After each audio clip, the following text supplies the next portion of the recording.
Hello everyone, welcome back to yet another Umamusume video. Today I'm going to be talking about the Virgo Cup and CMs in general, what you should be talking about, or what you should be focusing on, and what my strategy is for this cup, and sort of how I came to that conclusion. So as you can see in the bottom right there, we have the Virgo Cup announcement. You can see what's coming up. I'll talk about that also in another video. I'm going to talk about what's happening in the future CMs, things like that. But for now, let's focus on this one. So the most important thing, obviously, in a CM is the distance. This one's a 1600 meter mile track. That's the most important thing because it dictates how much effort we need to put into stamina, right? Second most important is the orientation of the track. So it's right-handed and the season. They're both equally as important. So it's fall and right-handed. This is because there are skills that increase your speed. The reason I'm saying this is second most important and equally important is because sometimes we can prioritize this and sometimes we just can't put it in the deck. You just can't prioritize it. And then lastly, firm conditions is third important, and the type of weather, this one, sunny days, is the least important. That's what the sun is there for, because the weather pretty much only dictates like gut stat, basically, as far as I can remember. Maybe I'm forgetting something, but yeah, firm conditions is a strength or power skill. So yeah, that's the order in which you should prioritize reading the stats of a champion's meet. Another thing that is considered when building strategies is the track itself. So I have the track here. I'll leave a link to where you can view the tracks for yourself on GameTora. But for now, I'm not going to go too deep into it, but there's basically two things that are important when you're thinking about your strategy. And that's this thing right here. There's these things right here. It's actually just these two. Is the main points.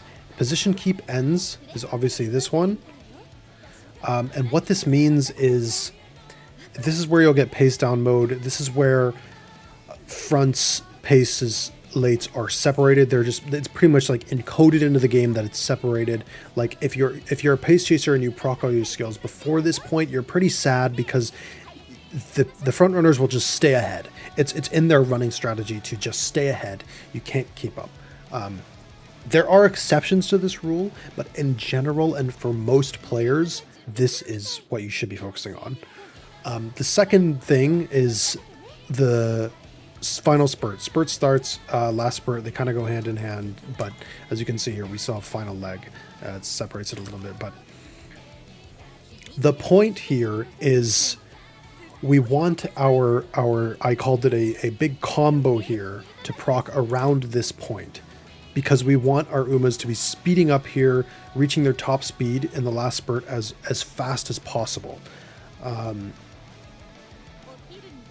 But that's basically like the gist, and this is why like angling and scheming is good, because it'll proc on the final corner, which is generally around this point.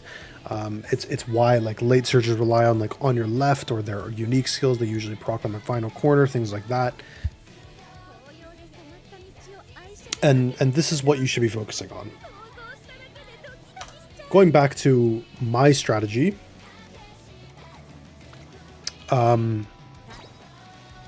sort of a recurring theme is like you want your whole team to play towards their strengths. Why do you want to do this? Well, it's because when you're playing towards your strength in multiple instances, you have a much higher likelihood that one of them will at least play towards their own strengths and do their big combo and be successful in their running style. So there is obviously this Taiki that I trained. You can watch the full career video for that. I posted it with this one. Why did I run this deck? It's because Fine Motion gives the fall runner thing. We didn't hit it, but she also goes right-handed, so does Matsukane. So I picked up that skill, right-handed, right here.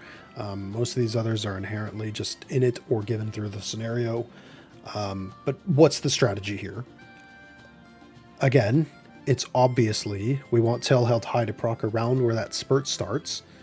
And there aren't many ways for it to proc before the position keep ends. The only way it can proc before, basically what she would need is she would need some of these skills to proc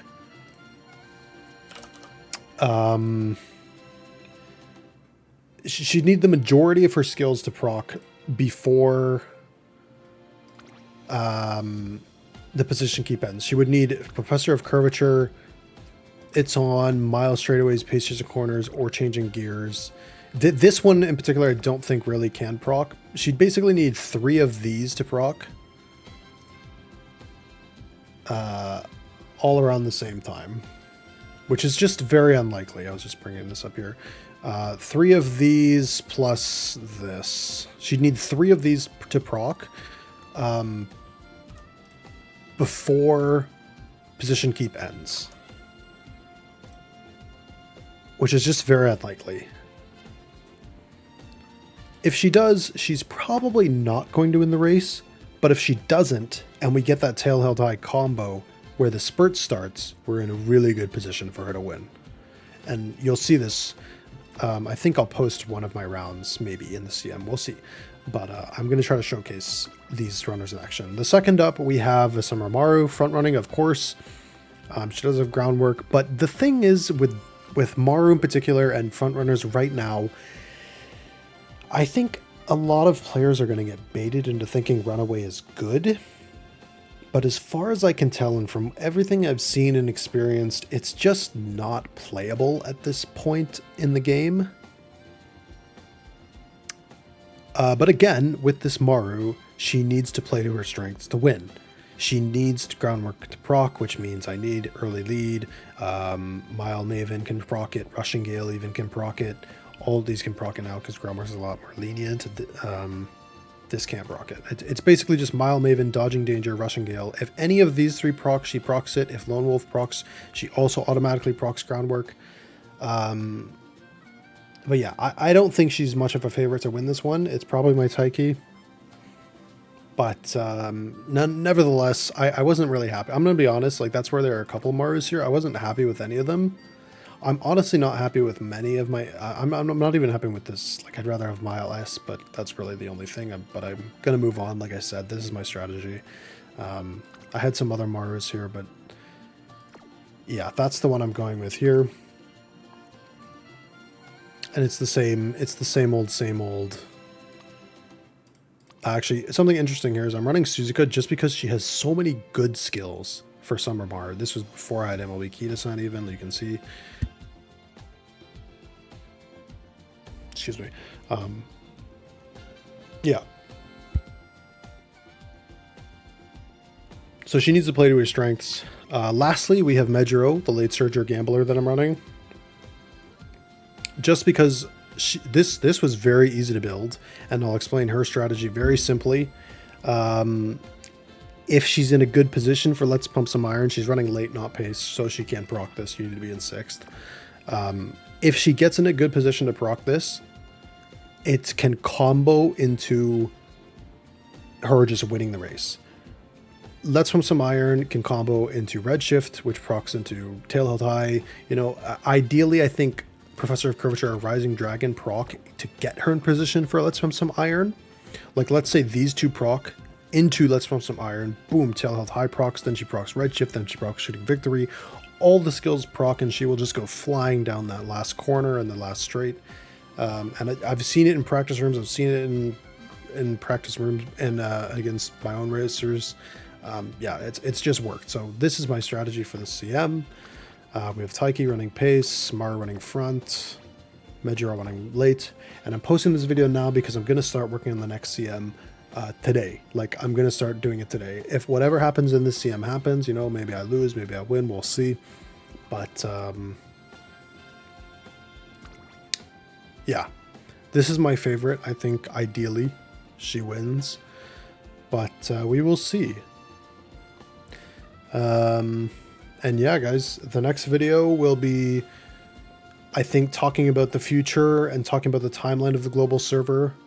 So look forward to that. And then look forward to training Umas for the long CM. I'll be posting those earlier for the next CM. It'll be weeks in advance, ideally, since I don't think we're getting any balance changes. But yeah, realistically, guys, it doesn't seem like the meta was shaken up too much Obviously, front runners are much more manageable now with the changes, but Guts is still like not that great. Like, I don't think we should be sacrificing power for Guts or anything like that. It's also very difficult to shove Guts cards in your deck, but I'm gonna give it a try. Actually, I'm still gonna give it a try in some decks, but yeah, we'll see how it goes.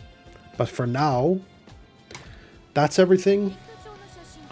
Oh, one last thing I wanted to mention just before this video is over, real quick. I'll just mention this. This 2-card speed strategy. If you look at many of the top players, they're running a friend MLB Biko, and either they have a fine motion or whatever. They're running some combination of that. MLB Biko is definitely the second best speed card in the game. Definitely. Like, she is so broken. You can check it out for yourself on the Game Toro Compare site, guys. Like, she is so good. You can definitely run a 2-speed card deck if you have Kita-san and Biko, but I'm sure you know that if you rolled for Biko. I can't. I'm just not going to do it. Yeah, I'm just not going to do it. So yeah, but that's the last thing. Look forward to the next videos, guys. And again, have a great day. See you next time.